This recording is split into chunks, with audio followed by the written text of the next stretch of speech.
In this lab, we're going to deal with some basic selection work in Photoshop. So we're going to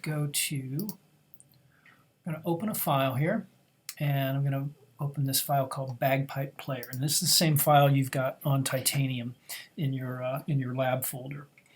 And before we start doing some selection, let's kind of figure out what we've got to work with here. What we're going to do is we're going to take this bagpipe player that's in the foreground and isolate him away from the background so that we can do some different kind of manipulations between the foreground and the background. So to start with, I'm going to unlock the background layer. And then I want to take a look at what our image size is. So Photoshop is telling me this file is 43 megabytes large. That's a fairly large file size. I'm going to look here under image size, and it's showing that it is, if we change this to inches, this image is 66 inches wide by 44 inches high at a resolution of 72 pixels per inch. We don't really need it quite that big for this particular exercise. Now, if you want to maintain good resolution, you may want to reduce this. But for now, for this lab exercise, we're going to take this down to about 20 inches. And notice that changed our file size from 43 megabytes down to a much more manageable 4 megabytes. And for this exercise, we're going to keep the resolution at 72. If you're doing something that's going to be printed, you would change this to 300. And then it's actually a bigger file than it was originally. It's 68 megabytes instead of 43. But we're not going to print this, so we're going to leave our resolution at 72. All right, now I'm going to do Command 0 to have this image fill the screen. And what we're going to want to do is we're going to want to select his hat, and with all the fur on it, select around the contour of his skin. There's a little bit there on the eyebrows. We'll have to see if we can get that. And then a lot of this has pretty good definition on there. So some of the selection is going to be fairly easy. And then some of these bits where we've got fur and hair and things like that, that'll be a little bit more difficult. So we're going to use a variety of selection tools here. I'm going to start just very roughly with the lasso tool. Okay, and I'm going to actually zoom out a little bit. And I'm just going to click and drag and kind of trace around here, staying inside the parts I want to select.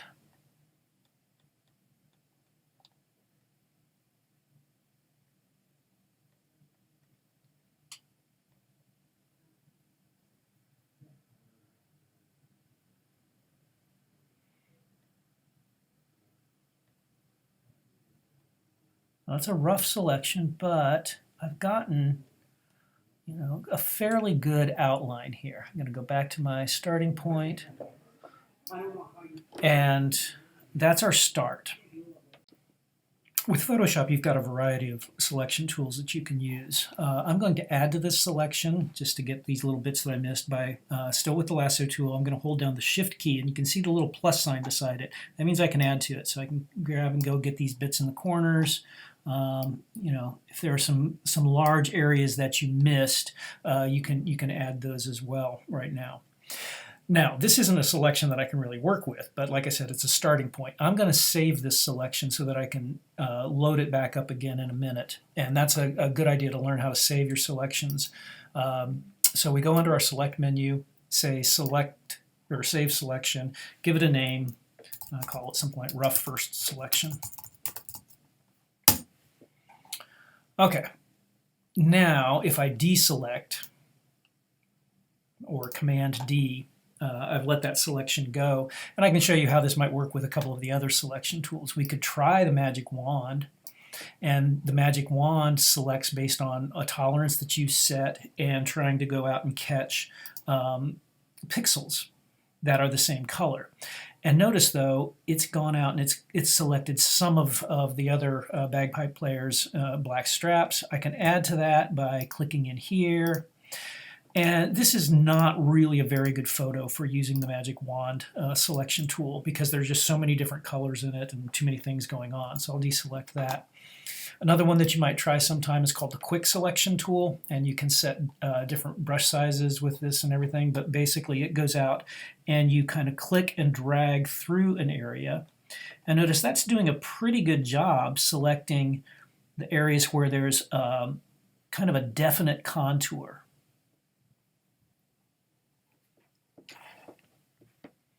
I'm going to go down here, and it's actually done a pretty good job there on his face.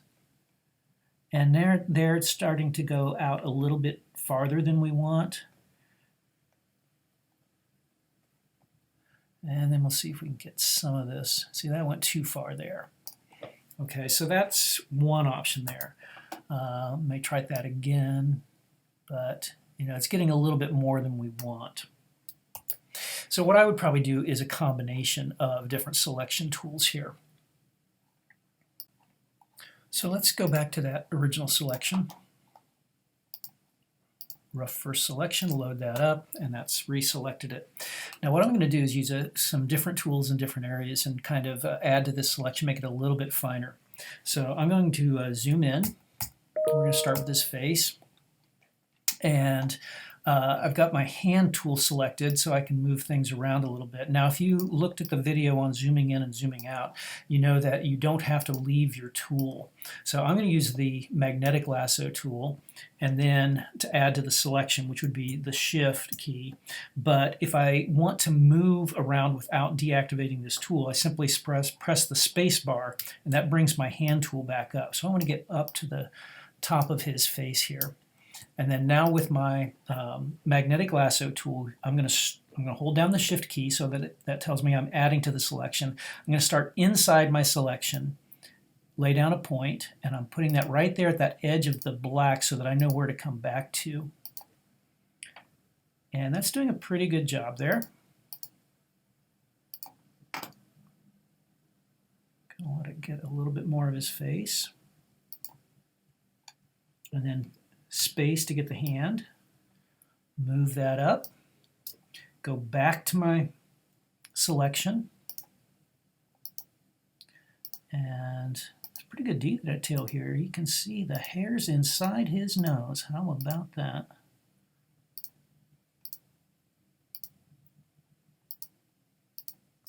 Okay, I'm going to move this again, move that up, go back to my selection,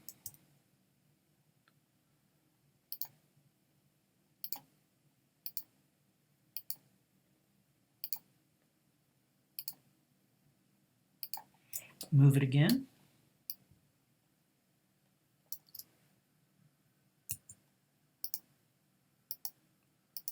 Okay, now that's probably far enough for right now. I'm going to zoom out, so Command minus. And then what I need to do, whoops, got an area I didn't want. I need to come back to my starting point. So curl around back up there, and I've got that. Now if I want to get rid of this area, which I got by mistake, I'm going to go to my lasso tool, hold down the minus key, which is the option, and say I don't really want this part. Okay, so I've got that. Also, while I'm here, I probably don't want this because this is the background, this is the uniform of the next bagpipe player. So I'm going to go to my magnetic lasso tool, and to subtract from the selection, I hold down the option key.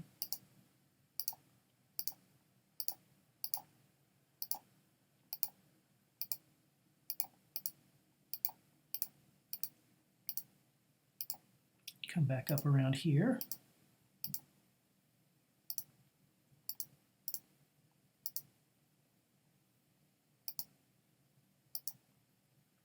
And I like to lay down just click every once in a while, which lays down a point. Okay, so that's got that. Now let's zoom out. And I'm going to work my way around using the magnetic lasso tool, the lasso tool, until I refine this selection. It's going to take me a few minutes, so I'm not going to show this all on our particular video here, but I'll refine this a bit. All right, I've kind of gone around and cleaned up the selection, made it a little finer, and in some of these areas, let's get a little bit more in here.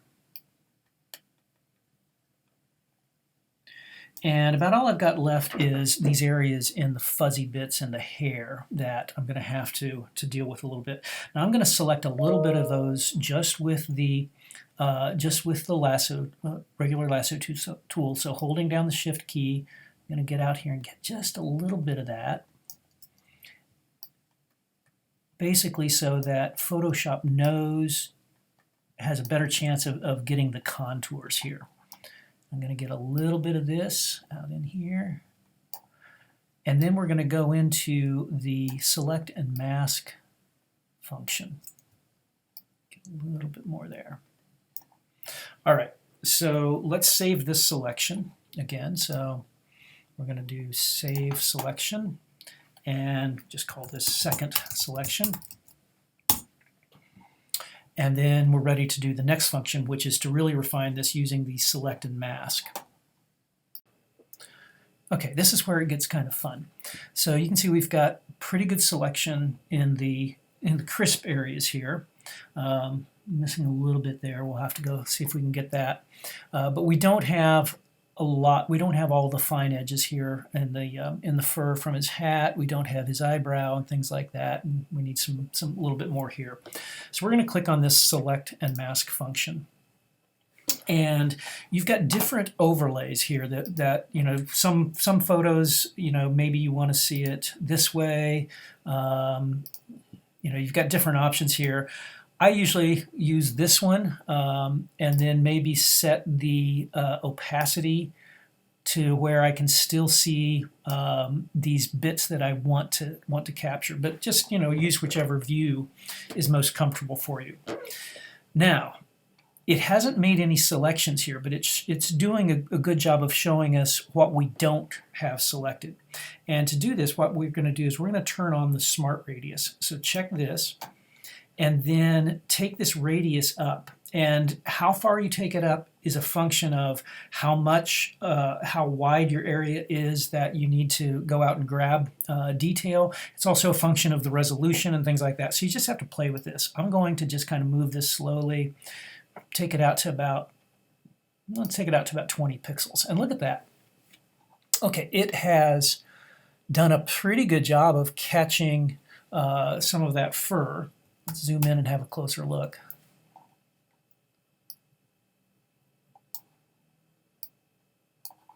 Yeah, it's caught a lot of the fur. It's even caught his eyebrows. How cool is that? And it's caught some of this. You can see the areas that are red are not selected, and the areas that are now in color are selected. So it's done a pretty good job, but it's not perfect. Now, I could keep playing around with this, or the other thing that you can do, when I get it pretty close, what I usually like to do is go over here to the brush tools. And this one is the Refine Edge brush. And if I just kind of go in here, and let's zoom in again.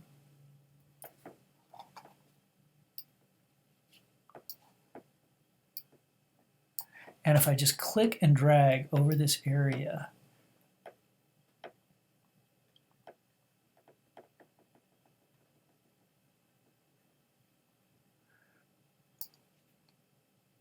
how about that? It's done a nice job of making that selection.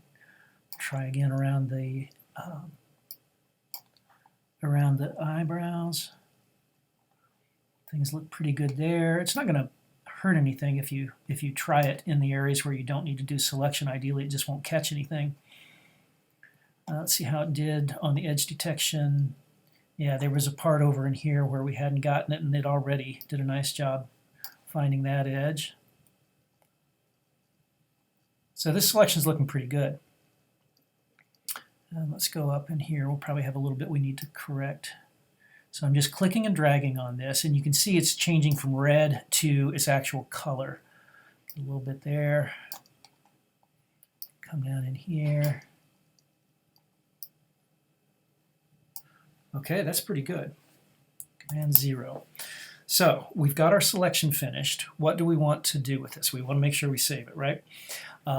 So we're going to scroll down, and on output settings, we want to make sure that output to selection is checked there.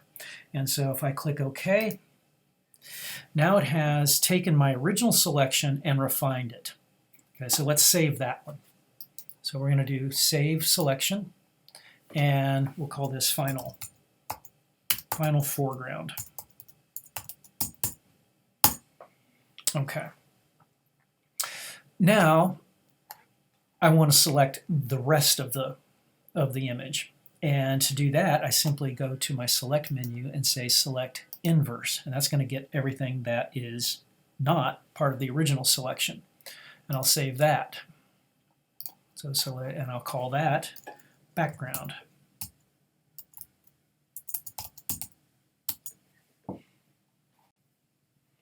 All right, now that we've got the selection done, we've actually done no editing to the picture at all yet. So, but we do have our selections made. Now, before you really get into editing and changing stuff, it's a good idea to duplicate the layers. So I'm just going to click and drag this down to the new layer, and that will make a copy of the layer that that we're already working on. And then I can hide this or lock it or whatever I want to do. But at least we're just going to work on the copy. All right, so let's load the selection. We're going to load the background selection here. And just show you real quickly, now that we've got these things selected differently, we can start to manipulate them. So the effect that I'm going to put on here is to simply put the background in black and white, thereby creating a little bit more pop in the color of the foreground. To do that, I go under Image, while I have it selected, Image, Adjustments, Black and White, and now it will perform that adjustment to the area that's selected. Click OK, deselect, and there you go. All right, so once you get this done, now we could do a lot of other things with layer styles, and we'll do that in the kind of next week. But this is a good start in terms of how to do a selection. And then so I'm going to have you do this on this picture, but also one of your own. Now, before we get out of here, what we want to do is save this as a Photoshop file. So I'm going to go to File, Save As.